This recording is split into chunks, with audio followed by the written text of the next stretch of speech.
sejam bem-vindos a mais um vídeo Luri no Canal Brasil, e hoje vou dar continuidade ao nosso projeto épico de contar a história do cinema brasileiro. O último vídeo foi bem longo, eu sei, mas foi um resumão de tudo. Mas agora a gente vai se concentrar nos momentos históricos, então cada vídeo vai ser um pouquinho mais específico sobre cada um dos temas. E eu adorei os comentários de vocês no último vídeo, eu tô vendo, tô acompanhando, e tudo que vocês comentarem, eu vou aproveitar pra minha gravação também, se vocês tiverem alguma coisa pra recomendar, algum filme. E lógico, convido vocês a comentarem aqui embaixo depois de assistirem o vídeo, se faltou algum filme que eu esqueci de falar, ou se tem algum dado que vocês sabem que vocês gostariam de acrescentar. Mas então, tá preparado? Vamos começar agora falando do primeiro cinema, do surgimento do cinema.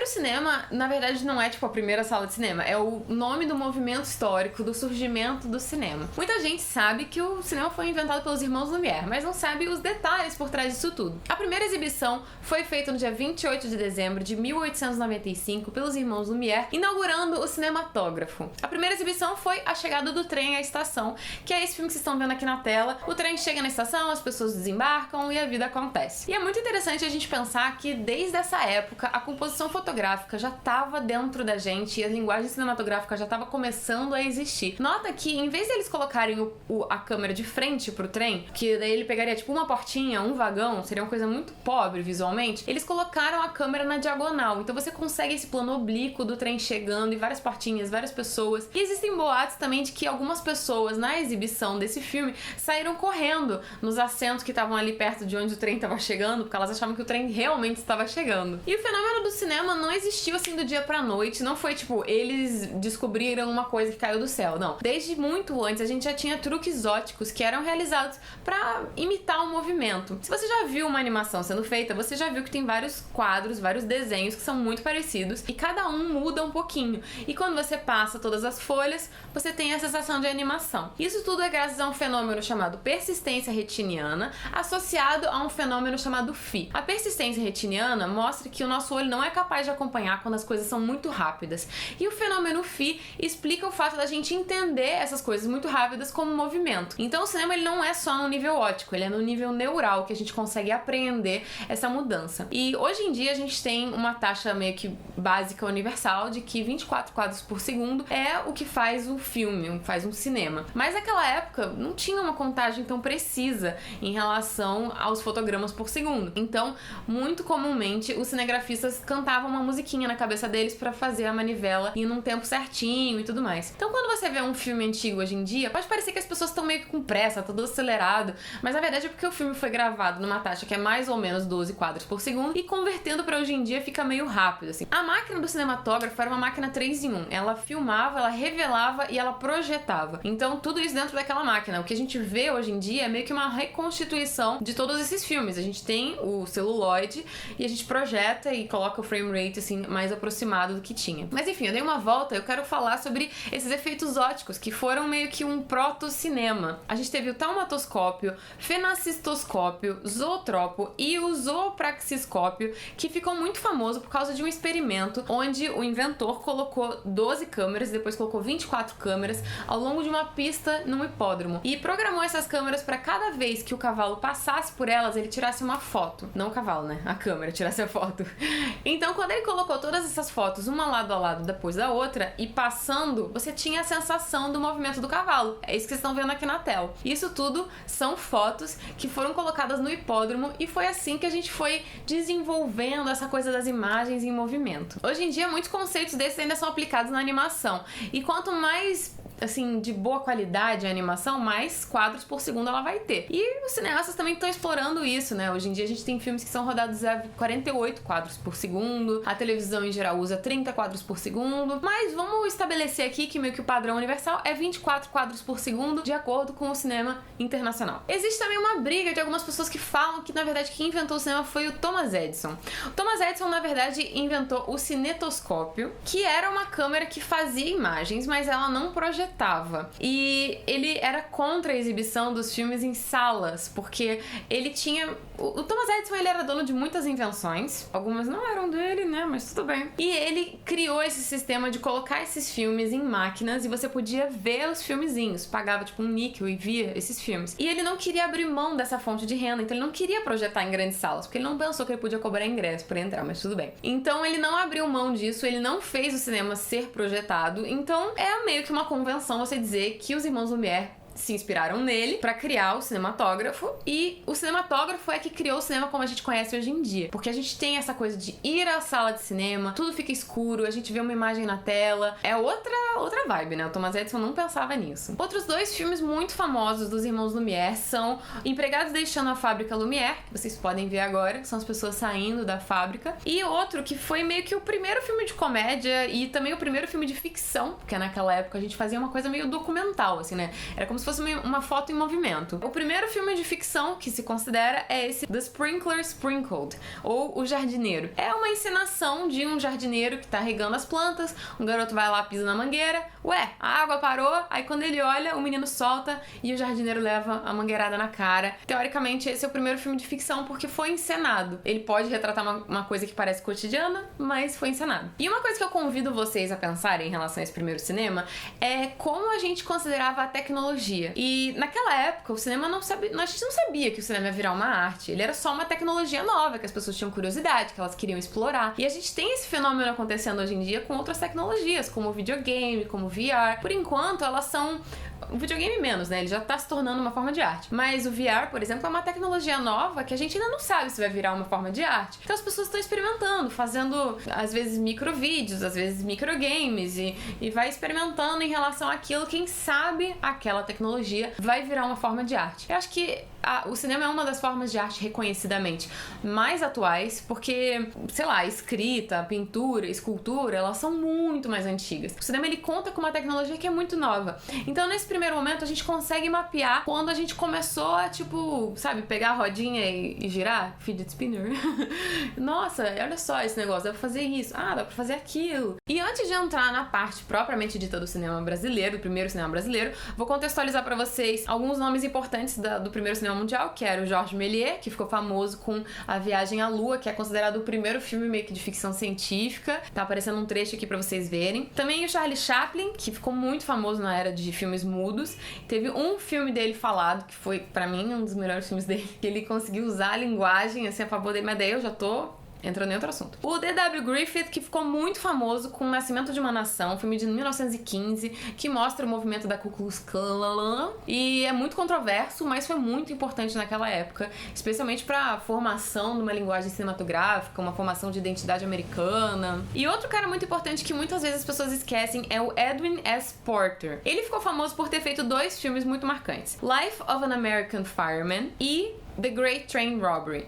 Esses dois filmes foram muito importantes para a linguagem cinematográfica porque eles mexiam com o cross-cutting, ou conhecido também como montagem paralela. Foi nesse momento que o cinema parou de ser aquela coisa de uma história, depois um quadrinho depois do outro, sabe? Como se fosse uma história em quadrinhos que tudo tá indo pra frente, e começou a mostrar uma coisa aqui, uma coisa ali, uma coisa aqui, uma coisa ali. No caso do Life of an American Fireman, ele mostra o bombeiro indo pro incêndio e mostra o incêndio, mostra o bombeiro indo, mostra o incêndio. E The Great Robbery, ele também mostra os bandidos e mostra o trem, mostra lá e volta aqui, não sei o que. Então isso tudo foi construindo, e as pessoas achavam que quando você cortasse o filme, as pessoas não iam entender que uma coisa tá lá e outra coisa tá aqui. Só que as pessoas conseguiram entender isso. Então foi aí que a gente começou a avançar muito. A gente acaba atribuindo muito a montagem soviética por essa montagem paralela e tudo mais, mas o Edwin S. Porter começou isso nos Estados Unidos, e os filmes dele são muito importantes quando a gente pensa em naturalidade da linguagem cinematográfica. E além disso, uma outra palavra importante se você quer estudar o primeiro cinema é Nickelodeon. Eram lugares onde você pagava um níquel pra entrar e as pessoas viam pequenos filmes.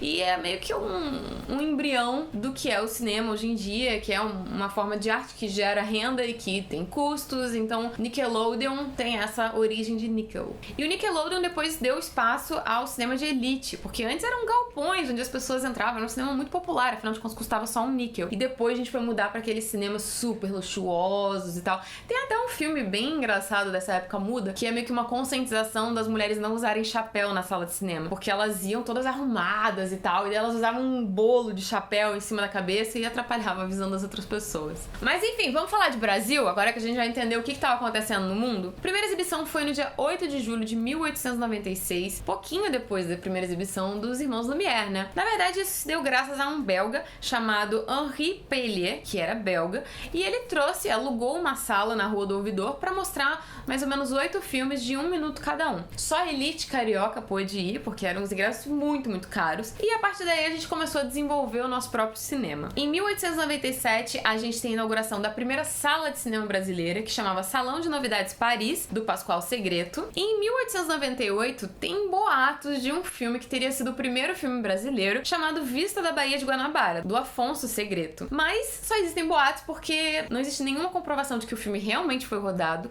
e se ele foi rodado, ele nunca foi exibido, porque não existem recortes históricos disso. Na minha opinião, esse cara só tava querendo chamar a atenção, dizendo assim, não, eu vou fazer aí o primeiro filme brasileiro, vou filmar aqui e tal. Só queria confete, não fez nada. Os primeiros filmes brasileiros, sim, que tem registro, foi o que eu mencionei no outro vídeo, Ancoradouro de Pescadores na Baía de Guanabara, que esse filme a gente só tem 24 fotogramas preservados, 1 segundo do nosso primeiro filme.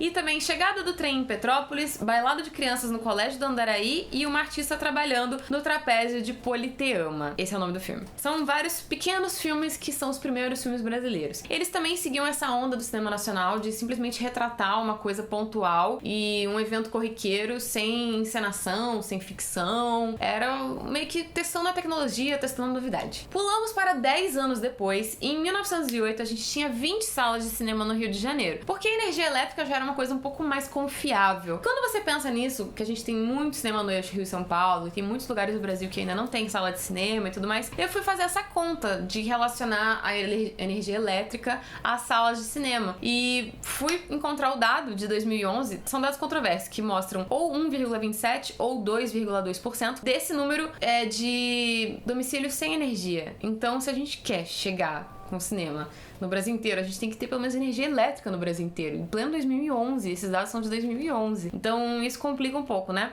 Porque o surgimento da energia elétrica propiciou essas 20 salas de cinema estarem no Rio de Janeiro e, óbvio, que avançou o cinema aqui. Nessa época, existia o que a gente chamava de filmes posados, que era simplesmente essa retratação levemente ficcional de uma coisa corriqueira. E muitas vezes eles eram feitos pelos próprios donos das salas. Eles gravavam os filmes para exibir no seu próprio cinema. Era interessante, é um mecanismo totalmente diferente, né? Você ia no cinema tal para ver aquele filme, você vai no outro cinema para ver outro filme, porque cada um é de um dono de sala. O que era muito popular naquela época eram reencenações de crimes que estavam sendo retratados na mídia. Alguns deles são Os Estranguladores, O Crime da Mala, Noivado de Sangue e algumas comédias também, dentre elas Nhô Anastácio Chegou de Viagem. Quero muito saber o que o Nhô Anastácio trouxe de Muamba pra nós. Em 1909, a gente tem um movimento interessante que é o dos filmes cantados. Existiam pessoas que ficavam ao vivo na sala de cinema cantando o que estava sendo mostrado, ou meio que em sincronia ao vivo. E a gente tinha uma concorrência muito grande de 2 produtores de cinema, que era o Cinematógrafo Rio Branco e a Rede Serrador. E o mais triste de tudo é que a gente não tem